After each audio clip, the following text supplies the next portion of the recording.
छोटा बच्चा एक सवाल को बार बार करने लगता है, उसी चीज को बार बार पूछता है।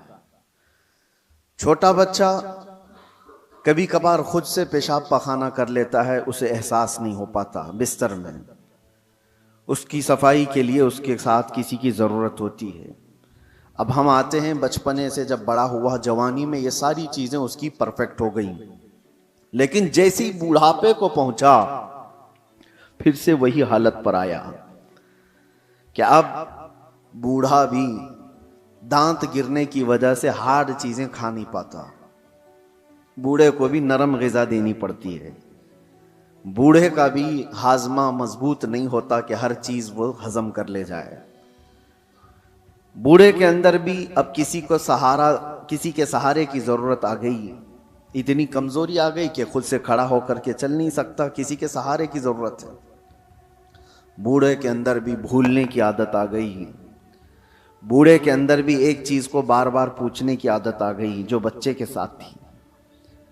बूढ़े के अंदर फिर वो मकाम भी आ गया कुछ बूढ़ों को कि पेशाब पाखाना निकलने लगा और उनको पता भी नहीं चल पा रहा है। कंट्रोल खत्म होने लग गया जिस्म का। बिस्तर पर उनके पेशाब पखाने भी हो गए। बहुत सारे बूढ़ों के साथ ये मामला होता गया।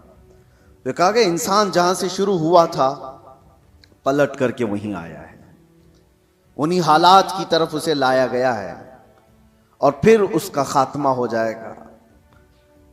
मैं ये बात इसलिए अर्ज कर रहा हूं कि गालिबन ऐसा लगता है कि दुनिया भी जिस अंदाज से शुरू हुई थी पलट करके उसी अंदाज पर आ जाएगी। आज के हालात हमें ये बता रहे हैं।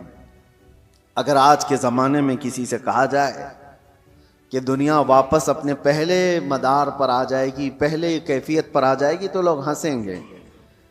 दुनिया की पहली वाली कैफियत ये है, ज़मीन में बीज बो, फसल आए तो अनाज निकालो, चक्की में आटा पीसो और रोटी बनाओ और खाओ। ना कोई मशीन का तस्वुर। पत्थरों को टकरा करके आग जलाओ और दिए रोशन करो और घर को उसी से उजाला करो। यही पहली की कैफियत थी। कपड़े अपने हाथ से सिलो, बाकी कोई चीज नहीं थी। घोड़सवारी करो, कोई सवारी नहीं थी। न कार, न गाड़ी, न प्लेन, न ट्रेन, कोई चीज नहीं थी। जानवरों पर सवारी किए जाते थे। दुनिया की ये पहली कैफियत है। आज मैं अगर कहूं कि दुनिया की उसी पहली कैफियत पर वापस आना पड़ेगा तो लोग हंसेंगे। ऐसा कैसा पॉसिबल है? मुमकिन नहीं है।